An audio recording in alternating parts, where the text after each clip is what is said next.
All right, so next one is Aldina Codesso-Lipponen from KONE, and she's going to talk about megarobot projects, what to expect. And this is something that like multi-site, multi-platform, huge amount of test case kind of project, so not anything small.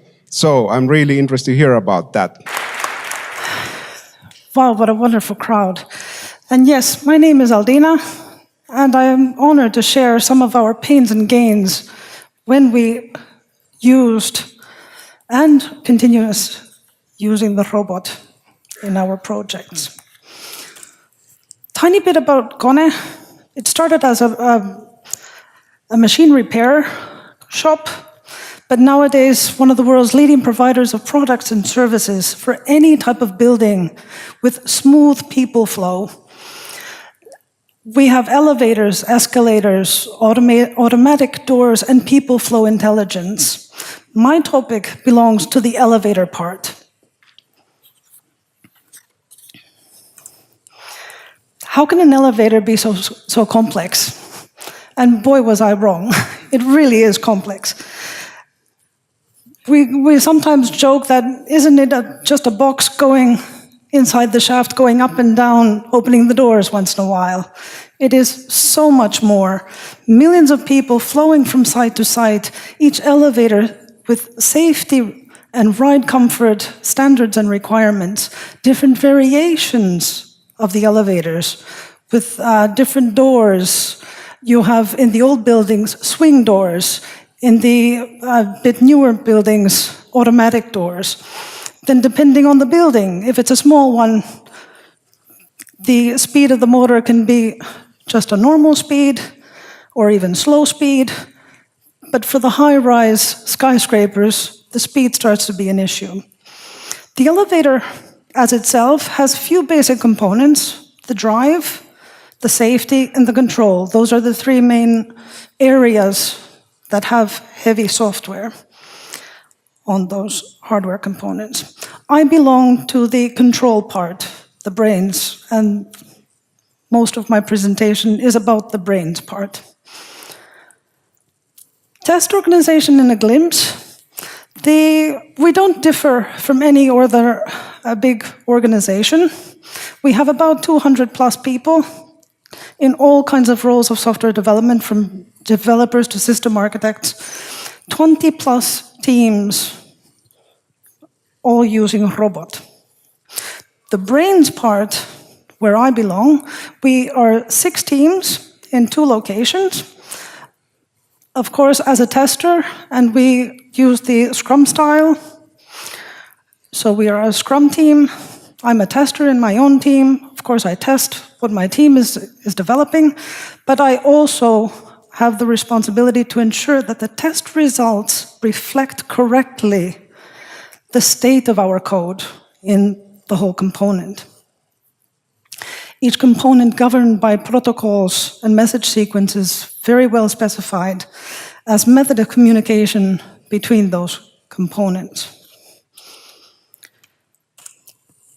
The good news is that at KONE we have a dedicated team that owns translating those protocols and message sequences into Python libraries that then us testers, we can immediately dive into keyword creation and our own test layers. We have the advantage that is just straight out of the box because that dedicated team is supporting all of us. Most of our components, we have many common protocols, and because we have this team that glues us all together, first the integration goes much more smoothly, and every time a team has any kind of problem, that dedicated team is there to support us all the way. Usually the problems are quite common at the end of the day, and that team is in a perfect position to spread the word of the good solutions and the good practices. And of course, they train us When we are newcomers, they train us in the robot. We are happy with robot. We really find it our savior when it comes to automating the testing.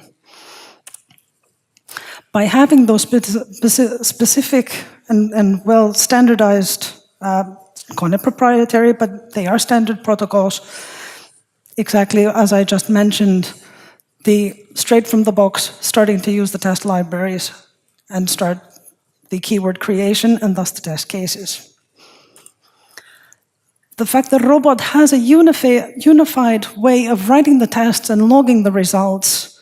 When so many teams, we all use the robot, and then integration team, they come to us, hey, this test case is now failing, can you help us? It is so much easier when it just looks the same. We are immediately able to look through the code and see what's going on. Also from the results, the look and feel, a couple of snapshots from Pekka's presentation. It's easy because we all use the same framework. And something that hasn't been mentioned is the fact that robot, when it produces the results, yes, we have the HTML, which is very good, but it also comes with the XML format. So the machine-readable format that then our team members or people in the dedicated team, they can use that XML and come up with helper tools to help in the post-results analysis. How can our keywords and our systems be so complex? Coming back to the brains part, the control system and all those variations, the fair number of hardware environments and virtualized hardware, so pure software trying to virtualize all those hardwares. I never knew that the firemen actually had different ways of dealing with the elevator depending on which country you're in. Each of those, of course, you have to test each and every single country, making sure that when the actual fire comes, the fireman will be able to perform its safety duties. Test cases and keyword creation, the tendency was to explode because of all these variations, but trying to make the keywords so flexible that it could handle many of these countries, and the readability, that fine balance was always a trade-off or all the time trying to keep the balance between being flexible and robust, but not compromising the readability. And then we also, when it is common, we are heavily using the templates that the robot is allowing us to use. So no more copy-pasting huge amount of code just because the actual data is different or the country is different. With all this, we also started to use the RF linter. The lint is just a tool to flag errors in a programming language. And this also helped us to keep on track with our agreed guidelines and rules within our teams. Then about the execution time. We have about 8,000 plus test cases. And when you think of the elevator, it has to really go up and down, open the doors, and then go up again. It would take more than a week. Just not good enough for our developers. We want to give them as fast feedback as possible. So, one thing that we did, a farm of hardware environments.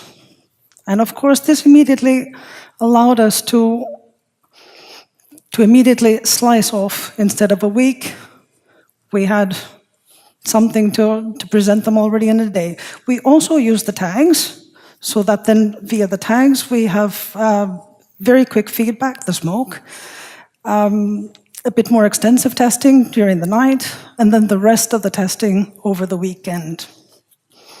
And that's how we managed to get everything, at least within a week, but the fast feedback to the developers.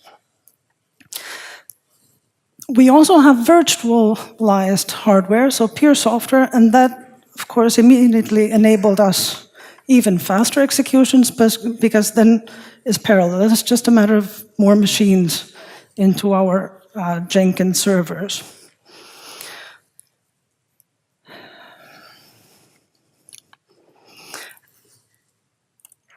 And the pseudocode, it's trying to show that when the test case is not environment dependent, we always try to get the environment-specific details in the lower level resource files, and then when importing the resource, we just give it the argument on exactly which one we want. And the test case keeps itself dumb for that. Then the trouble starts. Sensitivity. If you remember, with so many variations of the elevator, this started to happen. Some tests having different results for different hardware, when the tests were generic and were supposed to be passing all the time, and not environment specific. If we go back to the fact that we have 6 teams, some of us in Finland, the other teams in another site, and then we have the latency requirements that the robot and the hardware need to be physically close together. And that meant that we have Jenkins on our side with our own hardwares, the Jenkins on the other side, and they also have their own hardware. We start developing our features here, they start developing their features there, and the test cases, they pass here, they pass there, and then when we were ready to move those test cases away from the development phase, but into the regression, then those test cases, their test cases started to execute in our Jenkins, and our test cases started to execute in their Jenkins. And this is when all hell broke loose, sometimes. We came up with, let's say, a solution or a technique called regression candidate. Before hitting the regression, we had an extra phase in our pipeline that then the test cases, they move away from the development and they go to this candidate phase, where we have the rule that at least 5 times consecutive passing, and then we are sure, or at least more confident, that it's a good test case and it can go forward to the actual regression.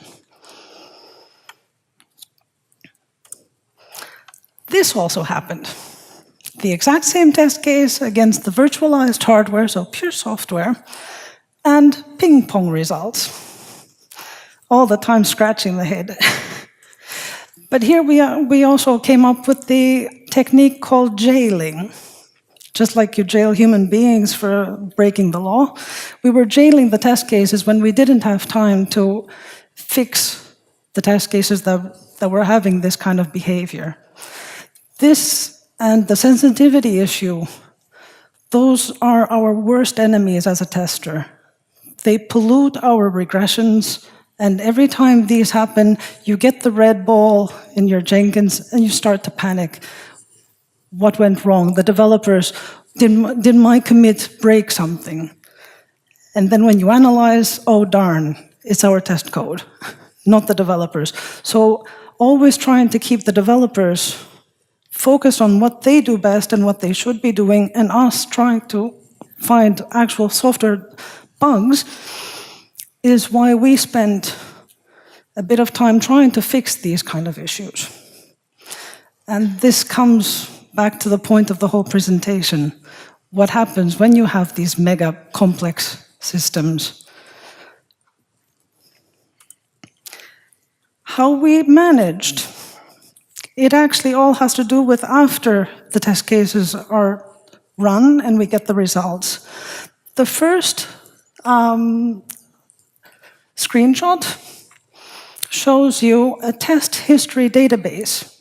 So the Jenkins, it has the test runner, and the test runner is running, and yes, you get the HTML, but you also get the XML, and that XML we injected into the database, And it shows us that this screenshot is showing us for each line is a test case with its own test tags. We also use the tags. And for each column is a run of the same job. So just very quick glance, you can see that most cases green were good. There's a ping pong in the middle there, and one has 2 test cases have started to pass, and one just started to regress. Oh, yes. The other one was using the power of the XML being so standard.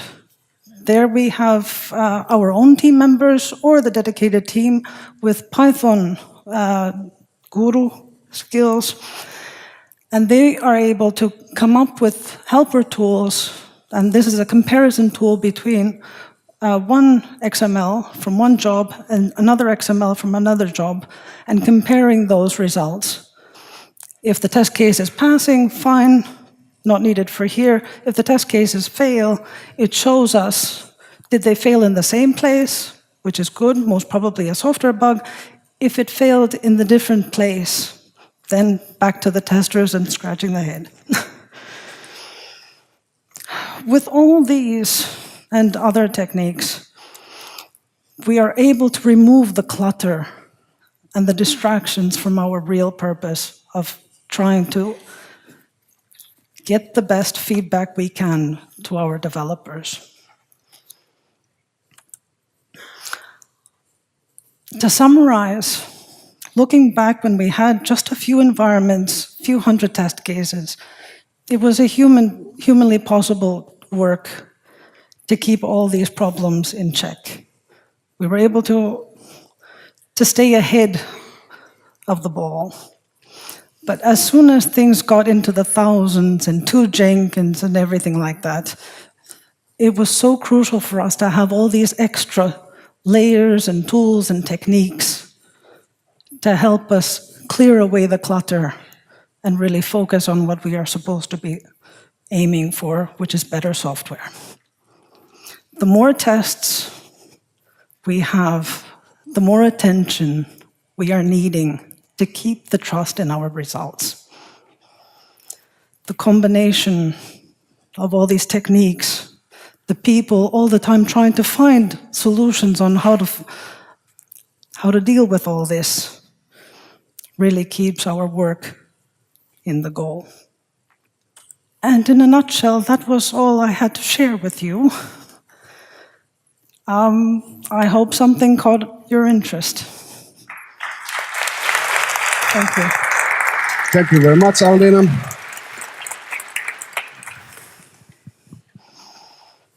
Hello, my name is Morten Bock. Do you trace test cases? I know we have the question for the former presenter as well, but do you trace test cases to requirements?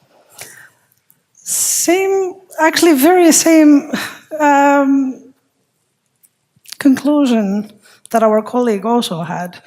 We use the tags, and we can trace the requirements via the tag, so the tag could be the requirement number. We also trace defects. So when you have to do a regression of an old defect, the defect is part of the tag. So many tags. This has actually been something that nowadays the test editors, they don't support showing all the inherited tags from one level to the other. They only show the lower level. And that's something that has been kind of missing from the robot. Maybe this is a wish list issue. So you don't have requirements, because I guess you need requirements for regularity, compliance and stuff like that. We do have requirements, and those are for the system people. As we are component level, we trace those requirements into stories. We are in the Scrum style, then we break down those requirements into stories. Okay. But no, at the end, we don't have, because for us components, we just don't get the value or the benefit from that kind of direct traceability. It would go more for the next teams, the integration, the system. and the release testing. Hi, I'm Jenna from Sealy Solutions, and I was wondering, your team has put in a lot of effort in all kinds of tools and, well, yeah, to help you trust your test results. Yes. I was wondering, was it hard to convince your organization that you really need to spend this effort, and at which point did you didn't have them from the beginning? You saw the need, you had to add them. So maybe you could share something about that. The answer is actually quite easy, because as soon as you have these kind of ping pongs and untrusted results, we as testers, we were not able to tell, is the next release going to be good or not? And only when you trust your test results and you know that a pass is really a pass and a fail is a true fail.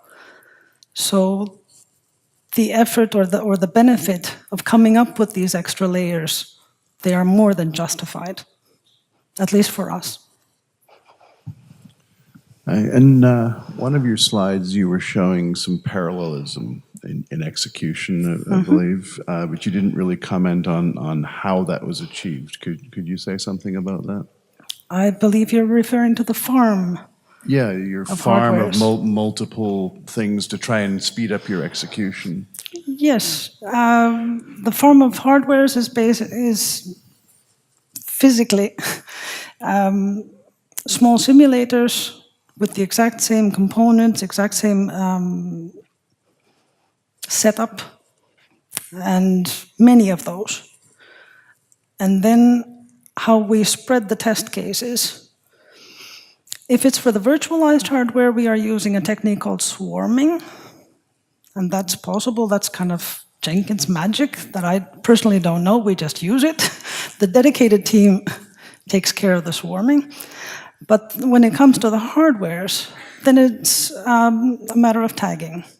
That we tag that set 1 goes here, set 2 goes there, and so on. So we are still using the tagging as a method of splitting our test mass.